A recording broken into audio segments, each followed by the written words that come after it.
أعوذ بالله من الشيطان الرجيم. بسم الله الرحمن الرحيم.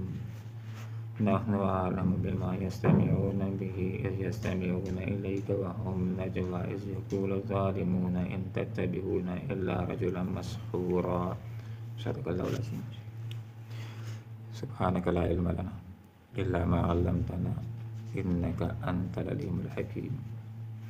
نحن ہم عالم خوب جانتے ہیں بما اس کو جو یستمعون سنتے ہیں یہ بھی جس کو اس جب یستمعون سنتے ہیں یہ الیکا تیری بات کو وَإِذْ اور جب ہم یہ نجوا سرگوشیاں کرتے ہیں اس جب یقول کہتے ہیں الظالمون ظالم لوگ ان تتبعون تم پیروی نہیں کرتے ہو الا مگر رجلا مسحورا ایک سحر زدہ آدمی کی.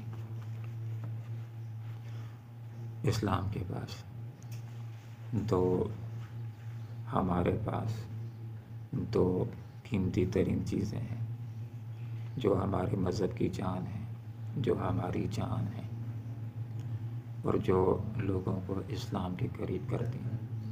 نمبر 1 رسول اکرم صلی اللہ علیہ وسلم کی شخصیت مبارک، آپ صلی اللہ علیہ وسلم کی سیرت و کردار، آپ صلی اللہ علیہ وسلم کا سچا صاف ستھرا پیارا کردار. اور دوسری چیز جو لوگوں کو متاثر کرتی ہے اور لوگ اسلام کے قریب آتے ہیں وہ قرآن مجید عظیم الشان.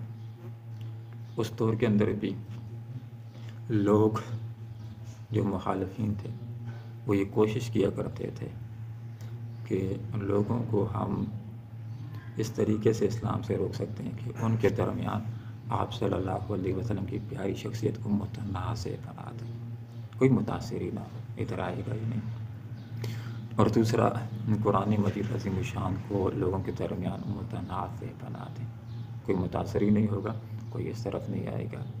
یہاں پر یہ بات ذکر کر دی فرمایا اللہ رب العالمین نے کہ ہمیں یہ بات معلوم ہے کہ آپ کی طرف کون کون سنتے ہیں اور کس نیت کے ساتھ. جب آپ صلی اللہ علیہ وسلم لوگوں کو قرآن سکھاتے تھے، بیان کرتے تھے، تو آپ کا بیان تو سب کے لیے ہوتا تھا، اس کے اندر منافقین بھی ہوتے تھے، اس کے اندر کفار بھی ہوتے تھے، سب کو آپ سمجھاتے تھے، سکھاتے تھے، اور لوگ انہی کفار میں سے چھٹ چھٹ کر کے آتے تھے اور کلمہ پڑھتے تھے اور صحابہ بنتے چلے جاتے تھے.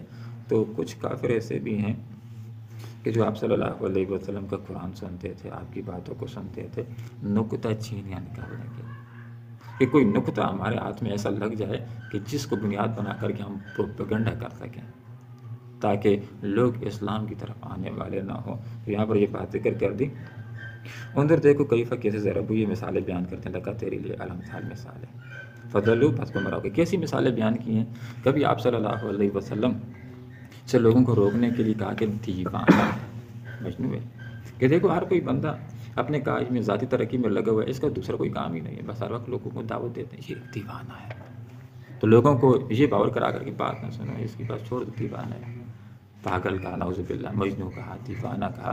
اور کچھ لوگوں نے یہ الزام لگانے کی کوشش کی کہ آپ صلی اللہ علیہ وسلم شاعر ہیں اور آپ کی یہ کتاب ہے یہ شاعری کی کتاب ہے، لہٰذا یہ ایک شاعری کی کتاب سمجھ کر کے لوگ جس طرح اور شاعری کی کتاب ہے اس کو بھی بس اتنی اہمیت دیں، اس سے بڑھ کر کے کوئی اہمیت نہ دیں. تو آپ صلی اللہ علیہ وسلم کو دیوانہ بھی کہا، شاعر بھی کہا، اور آپ صلی اللہ علیہ وسلم کو نجومی بھی کہا، کاہن، اور اس کتاب کو کہانت کی کتاب کہا. مختلف الزامات لگاتے رہے تاکہ لوگ اسلام سے متاثر نہ ہوں، دین سے متاثر نہ ہوں، آپ صلی اللہ علیہ وسلم کے قریب نہ آئیں. لیکن خود ان میں سے اگر کوئی سمجھدار آدمی ان کے ان الزامات کے اوپر اعتراض کرتا تو ان کے پاس بھی کوئی جواب نہ ہوتا. جیسے کہ ایک دفعہ ولید بن مغیرہ ان کے درمیان بیٹھا ہوا تھا تو کہا کہ تم کہتے ہو کہ یہ قرآن شعر ہے، ہم تو شاعری کی تمام اصناف کو جانتے ہیں، تمام صنفوں کو جانتے ہیں، تمام اقسام کو جانتے ہیں، یہ تو شاعری نہیں ہے. تم کہتے ہو نعوذ باللہ یہ شخص دیوانہ ہے، ہم تو دیوانوں کو جانتے ہیں، ان کو تو بعد اوقات شلوار قمیص کا بھی پتہ نہیں ہوتا کہ پہنی ہوئی یا نہیں پہنی ہوئی، اور آپ صلی اللہ علیہ وسلم تو ایک سوجھ بوجھ والے اور ایک دانشمند آدمی ہیں. اور تم کہتے ہو کہ یہ کاہن ہے، کائن و نجومیوں کو تو ہم جانتے ہیں، وہ تو بیٹھے ہوتے ہیں، منہ سے بھی رال ٹپکتی ہے اور لوگوں کو قسمت کی باتیں بتاتے ہیں، غیب دان ہونے کا دعویٰ کرتے ہیں. آپ صلی اللہ علیہ وسلم نے تو کبھی غیب دان ہونے کا دعویٰ ہی نہیں کیا ہے. تو ان کے جتنے الزامات تھے، اعتراضات تھے، وہ سارے اس نے رد کر دیے. تو پھر انہوں نے کہا کہ ولید بن مغیرہ تو بھی تو ہمارے گروہ کا ساتھی ہے، پھر تو خود ہی بتا کہ ہم کیا الزام لگائیں تاکہ لوگوں کو وہ سچا سچا معلوم ہو اور وہ آپ صلی اللہ علیہ وسلم سے متاثر نہ ہو، قرآن سے متاثر نہ ہو، اسلام کے قریب نہ آئے. پھر وہ سوچنے لگا، وہ بھی کافر تھا تو سوچنے لگا. سوچنے کے بعد اس نے پھر یہ بات کہہ دی. ہاں یہ بات تم کہہ سکتے ہو کہ اس کے اوپر کسی نے جادو کر دیا ہے، کیونکہ جس کے اوپر جادو ہو جاتا ہے بتا ہوگا تو اس کی کوئی خاص علامات ہوتی نہیں. تو یہ بات تم کہہ سکتے ہو، یہ ہو سکتا ہے لوگوں کو کسی قدر ان کی عقل میں آئے اور لوگ اسلام سے رک جائیں. تو کہہ دیا کہ رجل مسحور ہے، یہ ایک سیرست آدمی ہے، ایک ایسا آدمی ہے کہ اس کے اوپر کسی نے جادو کر دیا ہے. تو جادو کے اثرات کی وجہ سے کبھی ایسی بات کرتے ہیں اور کبھی اس طرح بات کرتے ہیں. تو خود ایک الزام لگاتے تھے، لیکن جب دل کہتا تھا کہ یہ تو کوئی ٹھیک نہیں بیٹھ رہا تو دوسرا الزام لگاتے جو خود ہی اپنے پہلے الزام کی تردید کر دیا کرتے تھے. تو خود ان کے جو بات سمجھدار لوگ تھے وہ ایک دفعہ نضر بن حارث، وہ بھی ان کے درمیان بیٹھ کے اس نے کہا کہ تم کہتے ہو دیوانے تو ایسے نہیں، تو تم کہتے ہو شاعر تو ایسے نہیں. تو شاعروں تو کبھی ایک نظریہ ہوتا ہے کبھی دوسرا ہوتا ہے، کبھی آج ایک بات کی اچھائی بیان کرتے ہیں کل اسی کی برائی بیان کرنا شروع کر دیتے ہیں. اور اللہ کے رسول کے کلام کے اندر تو تعارض اور تناقض نہیں ہے کہ ایک دفعہ سچ کی تحسین بیان ہو رہی ہے اور دوسری جگہ یہ کہا جا رہا ہو کہ سچ کوئی اچھی بات نہیں. ایسی بات تو نہیں ہے، اس میں تو کوئی تضاد ہے ہی نہیں. اور تم کہتے ہو دیوانے بھی ایسے نہیں ہوتے. تم کہتے ہو کہ یہ نعوذ باللہ جادوگر ہے، تو جادوگر بھی ایسے نہیں ہوتے. جادو کی بنیاد کے اوپر بھی کبھی کسی نے انقلاب برپا نہیں کیا. تو پھر اس نے کہا کہ ایک چیز ہے کہ لوگوں کو اسلام سے روکنے کی، وہ یہ کہ قرآن کا متبادل لوگوں کو دے دیا جائے. پھر نضر بن حارث خود شام و فلسطین کی طرف گیا اور وہاں پر اس نے اسفندیار بادشاہوں کے، رستم بادشاہوں کی قصے کہانیاں لایا. اور جہاں آپ صلی اللہ علیہ وسلم لوگوں کو قرآن کے اندر انبیاء کے واقعات سناتے تھے، پیچھے پیچھے یہ آ جاتا تھا. لوگوں کو کہتا تھا کہ اس بہترین قصے میں سناتا ہوں، پھر بادشاہوں کے قصے سناتا لوگوں کو قرآن سے دوسری طرف مشغول کرنے کے لیے. اور پھر یہ نضر بن حارث جس وقت یہ دیکھتا کہ کوئی نوجوان اسلام سے متاثر ہو رہا ہے تو اس کے پیچھے لونڈیاں چھوڑ دیا کرتا تھا جو اس کو مشغول کرنے کی کوشش کرتی. تو اس دور کے اندر بھی لوگوں نے تحقیق کی ہے، جو اسلام کے مخالف ہیں ان کی یہ تحقیق ہے کہ مسلمانوں کے نوجوانوں کو قرآن سے دور کر دو تو بس ان سے بے فکر ہو جاؤ. لیکن جس وقت یہ قرآن کی طرف مڑ گئے تو پھر یہ غالب ہو جائیں گے.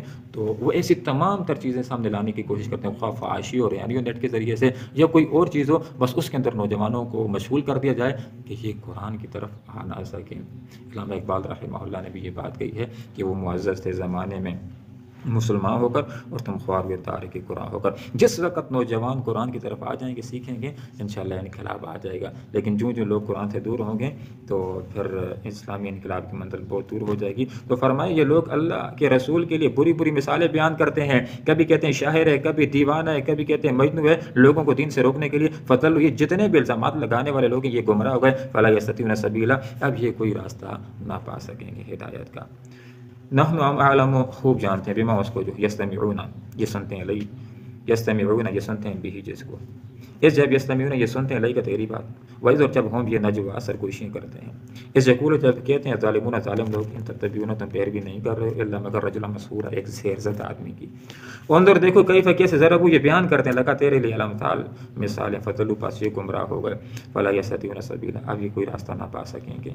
اللهم ربنا آتنا فی الدنیا حسنہ وفی الآخرۃ حسنہ وقنا عذاب النار برحمتک یا ارحم الراحمین.